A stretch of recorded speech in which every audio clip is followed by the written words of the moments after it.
Welcome back to Inspiring Beauty and Believers. I am Song, and today we are talking about 6 tips to co parenting during the holidays.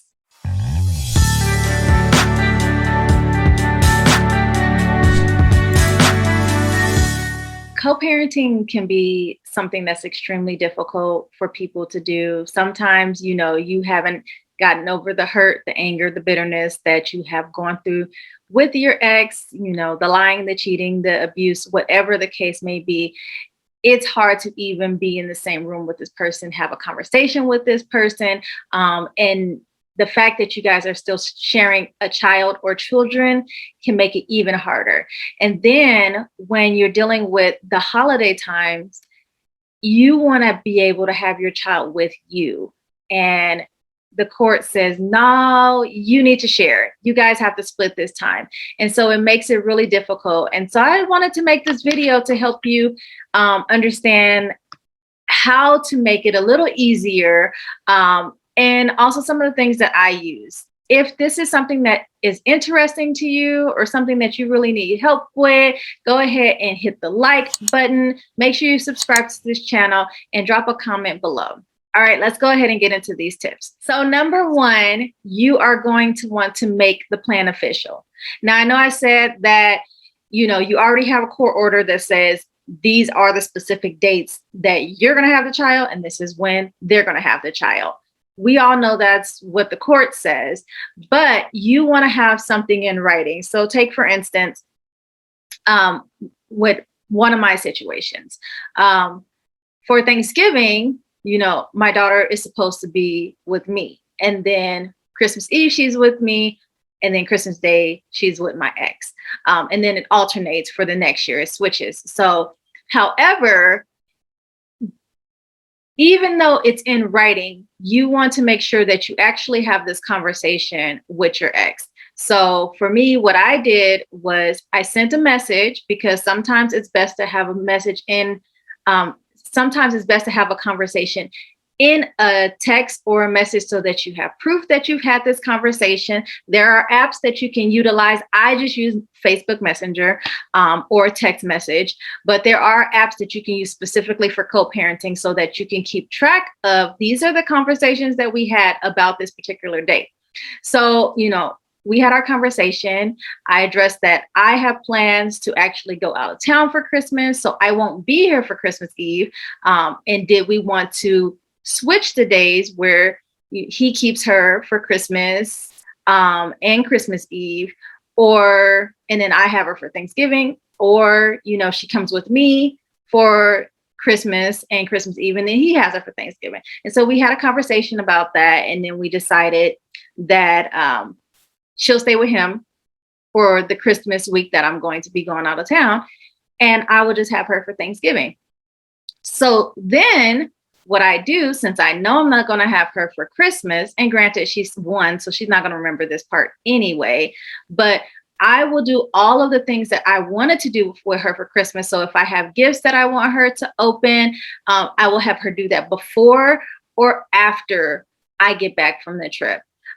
So that I still have that time with her, and it's still our moments for Christmas. We still take pictures together. Anything that I'm planning to do with her that I would probably do on Christmas, I do it beforehand. And I make this plan official so that my ex knows, okay, well, this is what I'm going to do for these dates. And so I know what he's doing. He knows what I'm doing. It's in writing. So if there's ever an issue, we go back to that. This is what we already agreed on. So you want to make sure that you have this written down in some place that you don't have to go back and say, he said, she said type thing. No, it's an actual plan. It's written out. This is what it says. It lines up with what the court says. And we are both in agreement with this, and we're going to move forward. This is the plan. And you want to do this well in advance. You don't wait until like a week before, unless it's an emergency.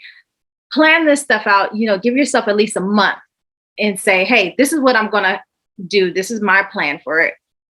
How does this work with your schedule? Are you going to be able to do that? Do we need to make adjustments? What do we need to do? it's extremely important, because if you wait till the last minute, that can cause conflict. It can cause an argument. You don't want to do that. You're trying to make this transition as smooth as possible for you and the children. Okay. So, number two, start new family traditions.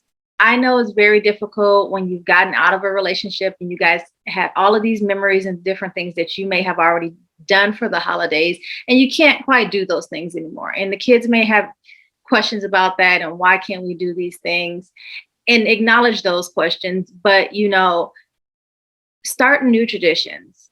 You can go on Pinterest and find a whole bunch of different traditions that you guys can do together. You can, like, as I mentioned in my previous video about making sure your holidays don't feel like hell, you can make Grinch popcorn. You can make cookies together. Some of the different things that my kids and I like to do is we make cookies and delivered it to the fire station. We've given out hot cocoa. We've taken candy canes and went to the hospital and passed those out to the nurses and doctors and thanked them for, because they still have to work on the holidays. We went to the police station. So we do a lot of different things. You can go feed the homeless. You can make care bags for kids who don't have stuff. We've done I'm drawing a blank and I can't think of the name of it right now, but it's the Christmas boxes. If y'all remember the name, put it in the comment below. But it's the Christmas boxes you fill with toys and stuff, and then they ship out to kids, in other countries that don't have Christmas and stuff. So we've done those different things. So find other traditions that you can create with your kids to help them to know that sometimes new things are good. Sometimes it's okay that things change and you create new memories, and you don't have to be stuck in this is not happening anymore. So, I can't move on from that. No, create new memories for them and create new memories with them. It's important that you guys have that. All right. Number three. So this ties into kind of what I was just saying, but acknowledge for your kids that things are different. It's extremely difficult for kids, one, to go through the process of their parents being separated, whether it's divorce or, you guys are just, separated, living in two separate houses. You're not together anymore, whatever the case may be.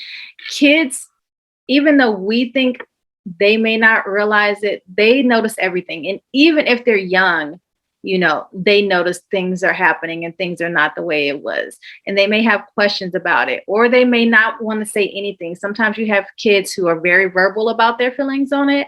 And then you have some kids that just won't say anything at all. But it's important for you to acknowledge their feelings, acknowledge that, things have changed. They are different. Ask them how they feel about it. I am very okay with, taking your kids to talk to a therapist after you have gone through a separation, because there are things they may not tell you that they would tell a therapist. Or even if you don't want to take them to a therapist, if you have a family member that is wise, I'm not just saying anybody, y'all, but a family member that is wise, that they can talk to, that will listen to them, and that they can share their feelings with and process through things, have them talk to that person. One of the people that I have that is essential in my life in that area, or essential in my kids' life, is my brother. Y'all know him as King.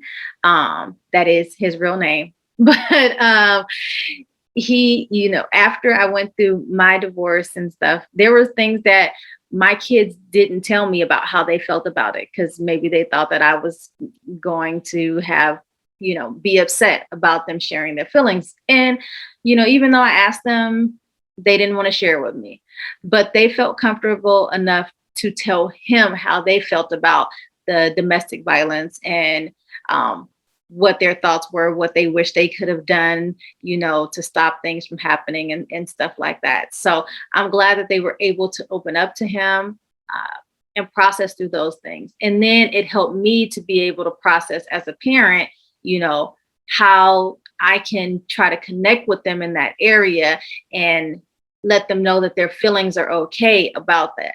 So acknowledge that things are different for them. Acknowledge that they may be hurt about the situation. And it's okay to feel hurt about it because things did change. It didn't go the way that we planned. But you can still move on and you can still have a good life. You don't, just because you two aren't together anymore does not mean that mommy and daddy don't still love you. And I know every situation is different. So maybe daddy is not in the picture at all. It does not mean you stop loving this person. So acknowledge their feelings, acknowledge that they still love that person, even if you don't like them, even if you know that they're a bad person and you don't want them to have anything to do with them. They still are going to feel the way that they feel. And don't project your feelings onto them. Allow them to express and feel what they feel, and then move on from there. But I highly recommend counseling, y'all. You know, I'm an advocate for counseling. Jesus and counseling. Jesus and counseling all day, okay? All right. So number 4. This one, y'all, I see so many parents do this, and it is so unhealthy. Don't try to buy your way to love. You cannot buy your kids' love and affection. You can't, a lot of times you see parents spend all of this money for the holidays, all this money buying all of these gifts. Like I said in the last video, these kids ain't even gonna remember these gifts y'all bought them. They're not going to care about this a month from now. And if you're trying to be in competition with your ex, your motive is already wrong. If you're trying to outbuy them, buy them better stuff, so that you can be like, well, I bet your dad, I bet your mom didn't do this for you. Your motive is wrong. And then you make your kids out to feel like they have to pick and choose a side of which parent loves them best. That's not what we're doing, y'all. It's time to grow up. It's 2021. We don't play those petty games. So, buy a gift for your child because you want to buy a gift for them, because it's something that they will enjoy. It's something that they will appreciate, but not because you're trying to be in competition with your ex, and not because you want your child to love you more than they love them. Okay. That's all I really have to say about that one, y'all. All right. So number 5, be flexible with your time, because create your boundaries. We do boundaries here. Create boundaries. Make sure you have this plan, but be flexible that sometimes things change. You don't know, what's going to happen. If you're so stuck to the way that you plan this stuff, you're going to be angry. So what happens if you made this whole plan and your ex is supposed to have your child, and then they get called into work or something, or their schedule changes, and now they can only have the child on these days and not these days? And then you're just gonna be mad because now you stuck with your child? That sounds bad, saying you're stuck with your child, but some people think like that. Like, I was supposed to have them on this day. I had this going. You were supposed to have them on this day, and you need to figure it out. And da da da da. Yes, it'd be great if they could just figure it out, and you don't have to be bothered by that. But that's not always the case. So be flexible. Make your plan, but be flexible that sometimes things may change. Emergencies may come up. It's the holiday season. Nothing ever really goes as planned, y'all. So be okay. Be okay with that if you have to change something. But make sure that you do set your boundaries, okay? Set your boundaries and be like, you need to give me notice. If as soon as you find out something's going to change, you need to let me know something is about to change, because don't tell me at the last minute. We don't play that. All right. And so number 6 is make time for self-care. You guys, you got to practice self-care, especially during the holidays, because we are always focused on everybody else, making sure everybody else is happy during the holidays, that we forget about ourselves. And then we become exhausted, overworked, worn out, then we're angry. Then, the whole 2 months have passed. November and December has passed. Now we're in January and we just feel like worn out and we need a vacation from the holidays. We don't want to do that. Make time Implement time for rest for yourself. Implement time to practice your own self-care during this time, especially if it's during the time when your kids are going to be gone. So if you're going to have alone time, best time to get in self-care. Go read a book, soak in a tub, go get your nails done, go get a haircut if you're a guy, or do something for yourself to show that you appreciate yourself and all that you have done. Remember, first and foremost, before you're a parent, you are a person.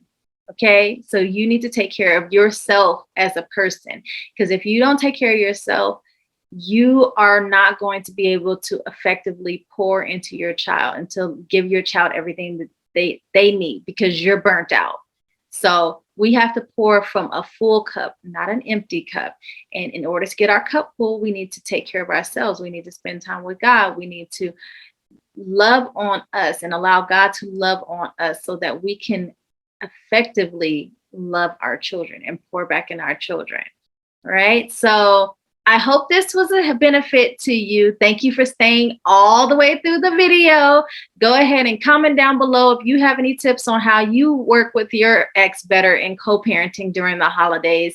Also, check the link below for my co-parenting during the holidays masterclass. I also do one-on-one coaching and group coaching to help single parents learn how to effectively communicate with their ex so that they co-parent without chaos and enjoy peace in their homes. All right. So I love you guys. Make sure you like, share, subscribe, and comment down below. I will talk to you guys later.